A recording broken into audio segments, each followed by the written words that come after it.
1984 by George Orwell, a 2,500-word summary introduction. A dystopian nightmare. George Orwell's 1984, first published in 1949, is a dystopian novel set in a totalitarian society ruled by a single political party that seeks total control over all aspects of life, thought, and history. The novel follows Winston Smith, a man struggling with the oppressive grip of a regime that dictates not only actions but even internal beliefs. Orwell's work remains one of the most powerful warnings against the dangers of absolute political power, propaganda, and the destruction of truth. Orwell wrote the novel in the aftermath of World War II, inspired by the rise of fascism and communism, especially in Nazi Germany and Stalinist Soviet Union. However, 1984 transcends specific ideologies and becomes a timeless cautionary tale about any system that eliminates freedom of thought and expression. Setting and society. The story is set in Oceania, one of three superstates, alongside Eurasia and East Asia, in a state of perpetual war. Oceania is ruled by the party, led by the figurehead Big Brother, whose image is omnipresent, with the slogan, "Big Brother is watching you." Oceania's social structure consists of the inner party, approximate 2% of the population, the elite ruling class. The outer party, approximate 13%, educated bureaucrats like Winston, who are under constant surveillance. The proletarians, 85%, the working class, largely ignored by the regime, kept in ignorance and poverty but not subjected to intense surveillance. The party's three main slogans reflect its paradoxical ideology: war is peace, freedom is slavery, ignorance is strength. These slogans encapsulate the principle of doublethink, the act of simultaneously accepting two contradictory beliefs as true. This concept lies at the heart of the party's psychological control. Part 1.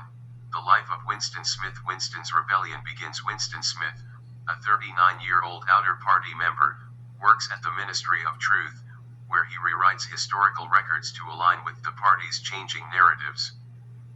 The ministry's ironic name highlights the regime's manipulation. It is responsible for lies and propaganda, not truth.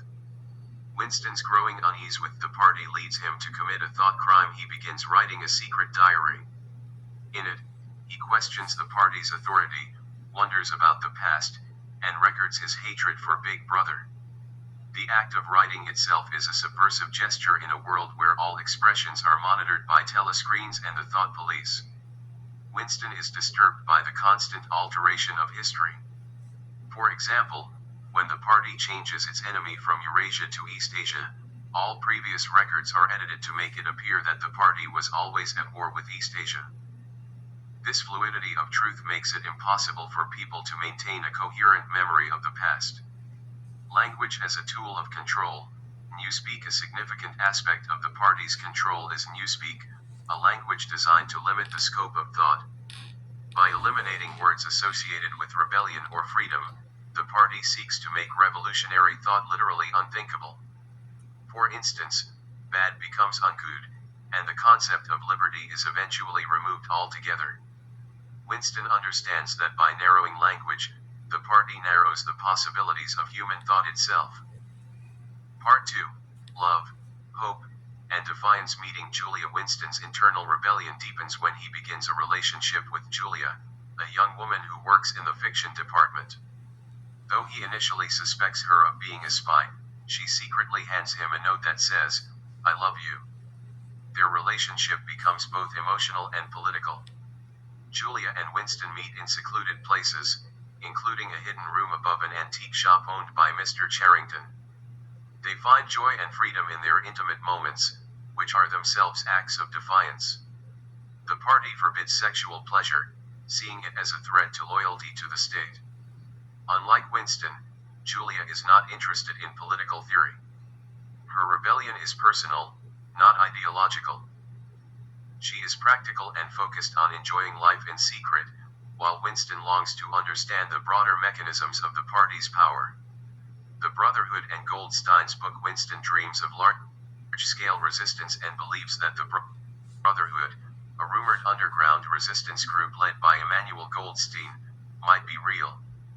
He and Julia are eventually approached by O'Brien, a high-ranking inner party member whom Winston has long suspected of being secretly opposed to the regime. O'Brien invites them to his apartment and appears to confirm their suspicions. He claims to be a member of the Brotherhood and inducts Winston and Julia into the supposed resistance. He gives Winston a copy of Goldstein's forbidden book, The Theory and Practice of Oligarchical Collectivism. Winston reads the book with enthusiasm. It explains that the party maintains power through perpetual war, economic inequality, and psychological control. War is not fought to win, but to maintain a constant state of emergency, justifying rationing, surveillance, and obedience. The book also outlines how each ruling class throughout history has used different tools: slavery, religion, capitalism to maintain dominance. In Oceania, power is maintained through the obliteration of objective reality. Part 3, Betrayal and Re-Education. Arrest and torture. Winston and Julia's rebellion ends abruptly when they are arrested in their secret room. It is revealed that Mr. Charrington is a member of the Thought Police.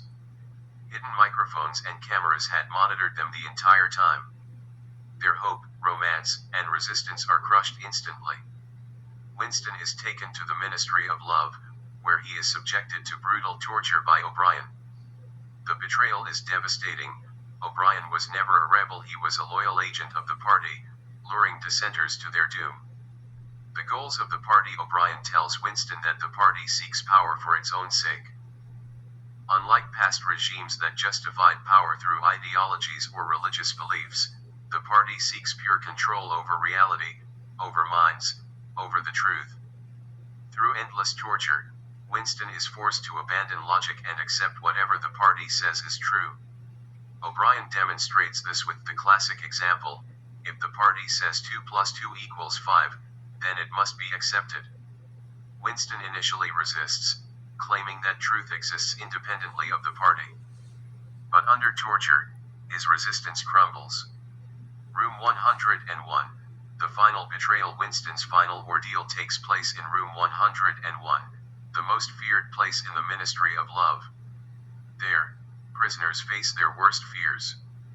For Winston, it is rats. Faced with the horror, he finally betrays Julia, screaming, "Do it to her. Not me."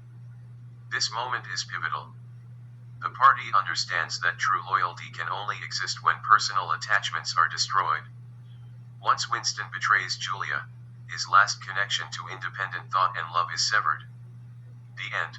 Total submission. Winston is released back into society, but he is no longer a threat. He is a hollow shell, a man who has lost his ability to think freely or love. He spends his days drinking victory gin at the Chestnut Tree Cafe, reflecting on memories that no longer feel real. When he sees Julia again, they admit to having betrayed each other and feel no affection. The party has succeeded in breaking them both. In the novel's final lines, Winston stares at a poster of Big Brother and feels a surge of love. He has finally learned to love. Big Brother proved that the party's control is complete. Themes and philosophical insights. 1. Totalitarianism and power. The core theme of 1984 is the terrifying power of totalitarianism. Orwell imagines a regime that doesn't just control actions but rewrites reality itself. The party doesn't just demand obedience, it demands belief. By shaping minds, it eradicates any possibility of resistance. The idea that who controls the past controls the future reflects how totalitarian regimes rewrite history to legitimize themselves. If no one can remember what the world was like before the party, then there is no basis for comparison, and no reason to rebel. 2. The destruction of truth. In 1984, truth is whatever the party says it is. This is perhaps the novel's most disturbing message. Objective facts become meaningless in a world where the past is endlessly rewritten and contradictions are accepted without question. Winston's job at the Ministry of Truth is symbolic. He is part of the machinery that erases reality. Orwell's warning here is chillingly relevant in the modern age of disinformation and alternative facts. 3. Language as a weapon. Newspeak is not just a fictional language, it's a tool of repression. Orwell shows how controlling language controls thought. If people can't articulate dissent, they can't even think it. This linguistic manipulation represents an extreme form of censorship, where the very ability to express forbidden ideas is eliminated. For surveillance and isolation, the party uses constant surveillance, both technological and psychological, to isolate individuals and prevent any collective resistance. Telescreens, hidden microphones, informants, even children are taught to spy on their parents. Winston's loneliness is emblematic of a society where no trust or solidarity can exist. Every relationship is suspect. Love and friendship are crimes. 5. Psychological control and self-destruction. The party doesn't just want people to obey, it wants to control their minds. By the end of the novel, Winston no longer merely pretends to love Big Brother, he genuinely does. His ability to think independently is annihilated. Orwell shows that torture can do more than force confession, it can remake the self. Major characters: Winston Smith, an ordinary man trying to preserve his sense of self in an insane world. Winston is intelligent and inquisitive, but ultimately fragile. His downfall is tragic. Not only is he destroyed physically, but he is mentally reprogrammed. Julia, rebellious and pragmatic, Julia represents sensual freedom and rebellion through pleasure. While not deeply political, she defies the party by living for herself. Her betrayal of Winston under torture demonstrates the party's ability to break even the strongest bonds. O'Brien is the novel's most terrifying character, calm, intellectual, and completely devoted to the party. He represents the ideological core of totalitarianism. His manipulation of Winston exposes how the regime achieves not just compliance but transformation. Big Brother, whether real or a symbol, Big Brother is omnipresent. His image reinforces the party's surveillance, and his name invokes both authority and intimacy. To love Big Brother is to love the party, to surrender oneself completely. Conclusion: Orwell's enduring warning 1984 is more than a dystopian story, it is a profound exploration of power, truth, language, and control. Orwell's bleak vision shows a world where individuality is crushed, history is a lie, and even love is not safe from authoritarian reach. The novel ends not with revolution or redemption, but with total submission. Orwell's final message is that unchecked power, once internalized, becomes permanent. 1984 remains a haunting reminder of the fragility of truth and freedom, and a call to vigilance in the face of tyranny.